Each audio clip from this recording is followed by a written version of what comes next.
besides the ends, probably? Senny, Fountainwood, and Clint Shepard, probably the guys that have the inside track right now at start. But we have 4 or 5 tackles, maybe 6 that will get playing time this year. Any individual standouts practice today? Tim Patrick had a nice day. Drez Anderson. Thought the running backs ran hard. Both quarterbacks, Travis and Kendall, stepped up and made plays. Dominique Hatfield was one of the standouts, almost all in one offense. Tevin Carter. Tevin Carter is a special athlete. Is getting better and better each day. He's had to shake the rust off of not being able to play for a little while, but he's getting up to speed. Ryan Allen at the cornerback slot, how's he look so far? He looks good. He's splitting his time, corner and safety. He's just playing in the back end and taking a few reps at both positions. He's in the right spot. He's definitely more at home at defensive back than at wide receiver. He looks like a better fit for him. Sam Tebby's moved the offensive line.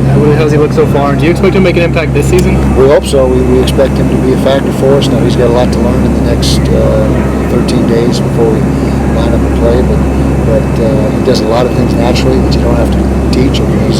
He's a guy that position comes very easily to him. Are you finding proper linebacker depth right now?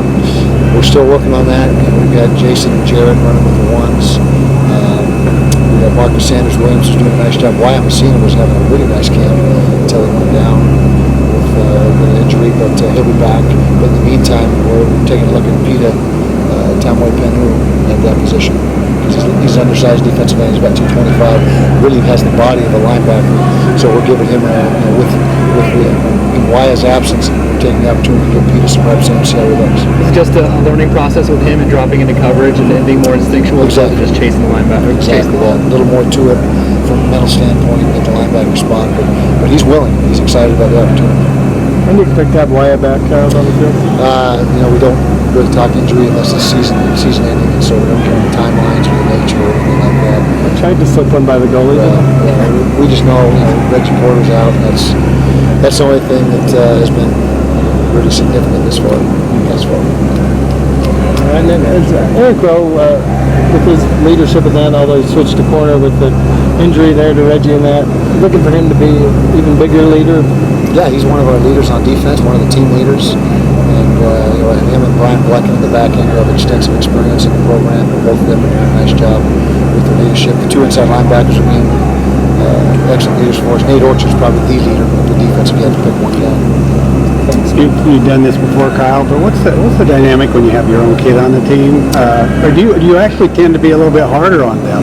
Well, it's a much more difficult situation if you're coaching them directly. As the head coach, I'm not his position coach, but in that case, I can tell you when my father was my coach, yeah, they are hard on you. I know that from experience. But I love having them on the team. I love when my daughter's a cheerleader here. I love, any way we can get the family involved, the better.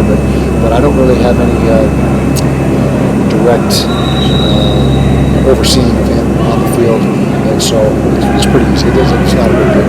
Special teams, Andy Phillips seems to be struggling a little bit from what we're seeing. Is that the same thing for practice? I wouldn't say struggling. The bar's been set high. The bar is set very high. We expect a great deal of Andy. He expects a great deal of himself. We got to do a little bit better job snapping the ball and holding the ball. The mechanics a little bit rough today, but really it's the first time the mechanics have been off.